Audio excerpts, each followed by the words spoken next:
Buti di pa tayo nakalayo sir no. Yogi, muntik na guys. Iba pala yung nasakay natin. Lipadjak yung motor natin ngayon mga kasiging. Gawa nung ano, hindi gumagana yung post start natin. Ito, balyado na to eh. Anyway, at ito, lumabas na naman ako mga kasiging bilang isang MC Taxi. As usual, joyride tayo ngayon. Tanghali na nga pala ako lumabas mga kasiging. Bali, hindi ko pa muna nilagay yung ano ko, yung cellphone sa cellphone holder. Gawa nung ano. Pupunta ako ng motor shop dito. Malapit dito sa amin, dito sa Alabasan sa may West Service Road. Papaayos ko lang yung headlight ko mga kasiging. Gawa nung ano, pundi na yung headlight no. May auxiliary light naman ako mga kasiging. Kaya lang, nakakasilaw sa kasalubong. Kaya ipapaayos ko muna yung headlight natin. At saka magpapagas na rin muna ako para tuloy-tuloy yung biyahe natin. Lumabas ako, ano oras na to eh. Tanghaling tapat mga kasiking, going to ano, alas 12. Mag alas 12 na po mga kasiking no. Iwan ko ba ba't ganitong oras ako lumabas? Ayan, malapit na tayo dito sa may ano, gasoline station. Magpapagas muna ako. Katabi lang naman ng gasoline station dito yung ano eh, yung motor shop na papagawaan ko. Dito na ako, Petro na muna ako. Mas mura kasi dito sa Petro ng konti. Parang piso yata yung difference. Hindi ko alam kung bakit mura dito. Andito na tayo sa Petron. Magkano dito? 53? Pwede na. Dito? 200 pops? Wala na. Okay na yan pops, 170. So ayun guys, 600 pesos yung ating headlight ngayon no? Dito rin ako nagpakabit ng gulong ko eh, tsaka bumili. Ayun, may problema ako mga kasiging. Naiwanan ko yung ano ko, yung hairnet, yung shower cup. Balikan ko muna. Awit. Minor problems lang naman mga kasiging, no? Nagiging makakalimutin na. Pero okay lang yan mga kasiging kasi dito malapit pa lang. Siguro mga 2 kilometers. Dito na pa naman ako sa West Service Road eh. Para kasi sa akin mga kasiging, mahalaga kasi yung ano, shower cup. Kasi syempre iba-iba yung gumagamit ng passenger helmet natin. Kaya para ano lang din, para iwas amoy lang din, no?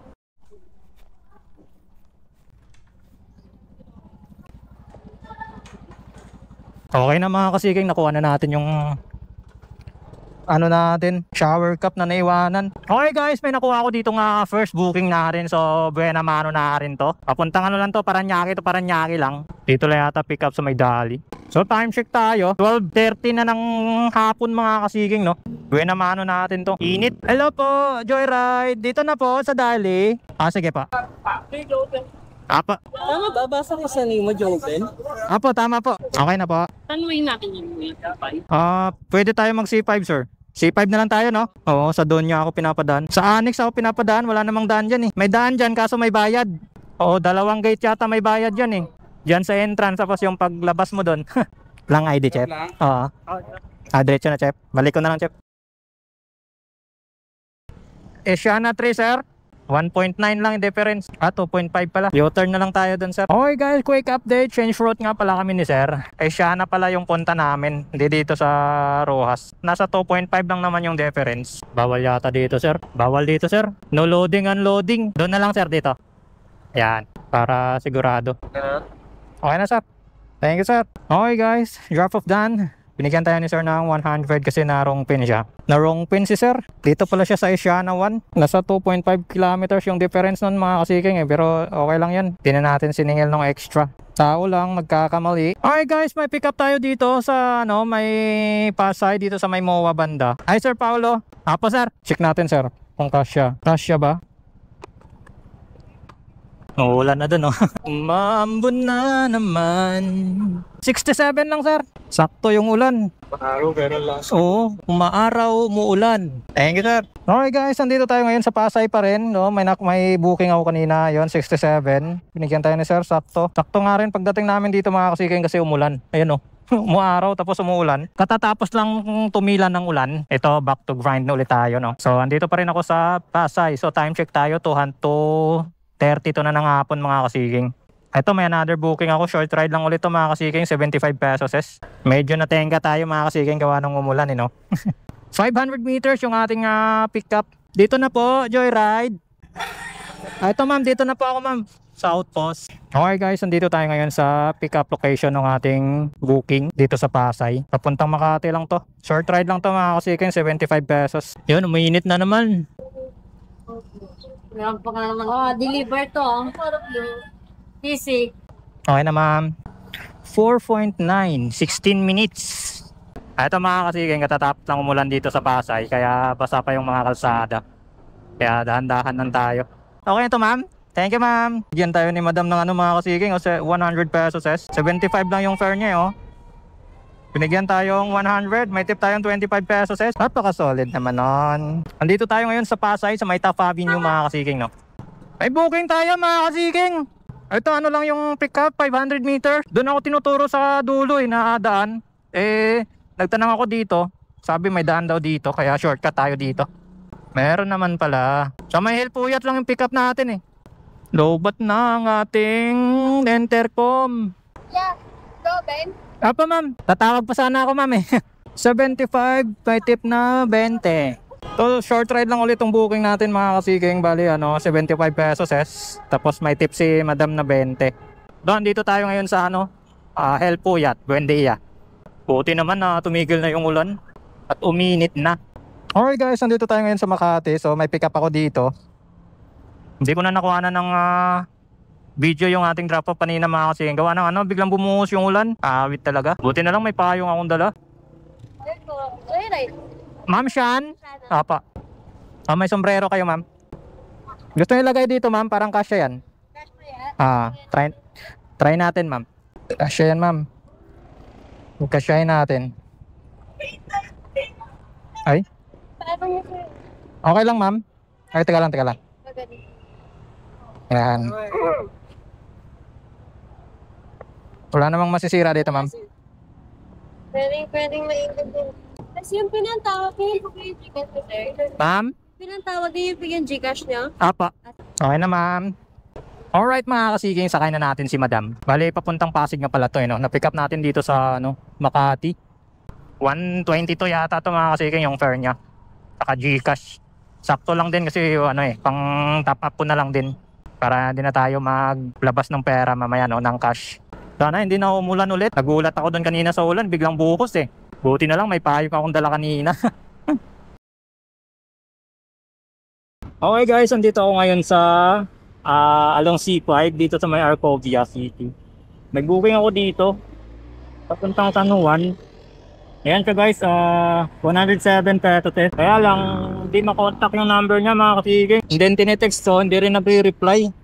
Wala, hindi na sumasagot. Kasi baka na mamaya nakasakay na siya, dapat cancel niya na lang. Kasi pagka ako nagpa-cancel sa chat support mga kasiging, matagal. Kumakain siya ng 3 minutes to 5 minutes bago makancel din. So, wala naman akong magagawa. Ako na lang siguro magka-cancel na ito. Ito yung isa sa mga na-encounter natin mga kasiging, yung mga passenger natin na nagdo-double book and then di nila kinakancel yung isa kapag nakasakay na sila. Kaya medyo hassle po yun sa ibang rider na naka-accept ng booking and then nakasakay na pala sila sa iba, hindi nila kinakancel, no? Kasi sayang sa oras. Ito guys, di ako nagre-reklamo dito. Kumbaga sinasabi ko lang, no? Pinapaliwanag ko lang.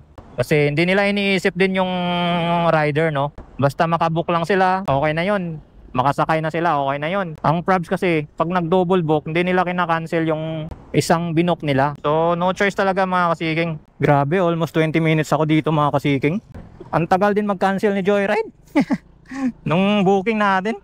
Hindi talaga makontak yung customer natin. Nakasakay na siguro ng iba yon. So, pero okay lang kasi may nakuha na rin naman akong booking. Yun nga lang, na paano tayo ng oras. Laki ng kinain ng oras. Tsaka tinawagan ko na din yung customer para sigurado.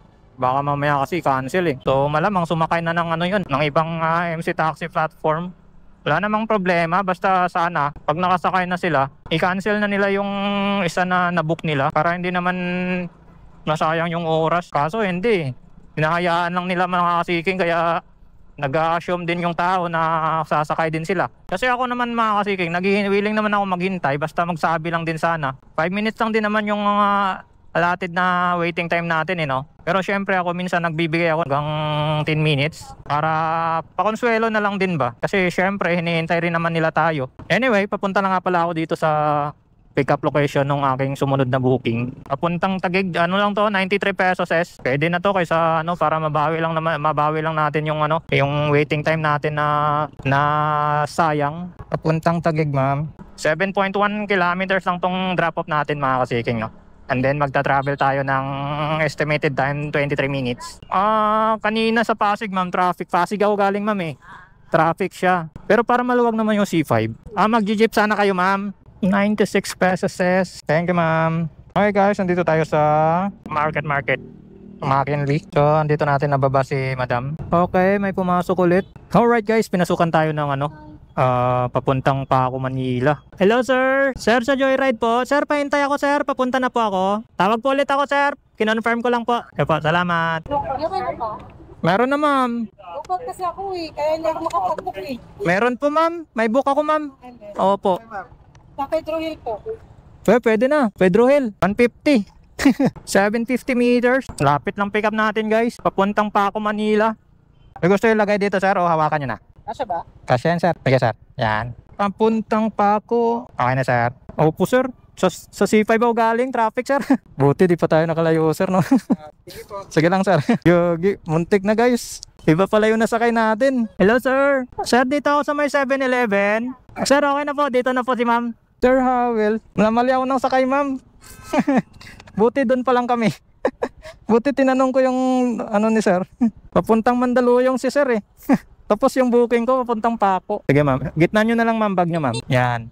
Okay na pa. Ayun. Yun pala yung rider ni sir. Tinanong ko ang pangalan ni sir eh. Tinanong ko yung Howell. Diyan din ma'am sa may 7-Eleven. No, tapos umikot na kami. Buti doon kami sa may stoplight. Tinanong ko siya kung papunta siyang Paco. Ay hindi kuya, papunta akong Mandaluyong sabi niya. Tapos tinanong ko yung pangalan. Oo, akala ko kasi lalaki yung isasakay ko ma'am. Buti tinanong ko. Ayan, dito pa lang kami sa stoplight oh. Dito na ma'am. Ay, Pa? may bag. Parya. 150. Thank you ma'am. Alright guys, andito na tayo sa may Paco, Manila. Grabe traffic. Oops, may pumasok. Ikash Tokolik. Papuntang Sampaloc. Kaso malayo guys. So ayun guys, may nakuha tayong booking papuntang Cubao. Bali GR Pay nga pala. So sakto, hindi na ako magta-top up mga kasiking. Yan na yung top up natin. Yung pinangbayad na Gcash kanina. I-keep na lang natin yun no? At dagdag yun sa income natin. Umaga pa naman. Alas 7 pa lang mga kasiking. 9.136 minutes. Wait lang mama.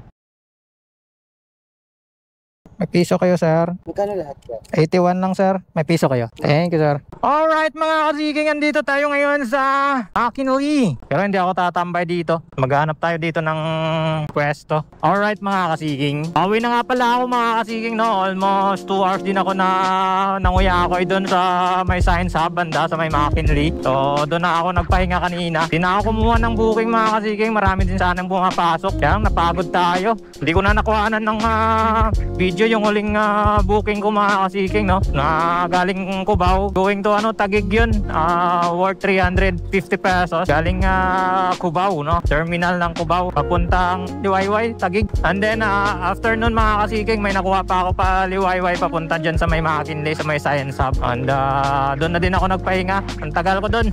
So ito ngayon 11:17 na, siguro mga 9 nandun na ako eh. Ito nakapag-decide na ako na umuwi since okay na rin naman ako sa kinita natin ngayon mga kasiking no. Since oras na rin naman ako lumabas kanina, mga alas 12 na yata yun mga kasiking. Okay na yun, bawi na lang tayo bukas. Eto, andito na ako ngayon sa bababa ng gate 3. So ayun lang mga kasiking, andito na tayo sa Villamor. At kung umabot ka man dito, maraming salamat sa panonood. So ayun lang mga kasiking, once again, this is Vin, as Vin Seeking TV. See you on my next vlog and peace out.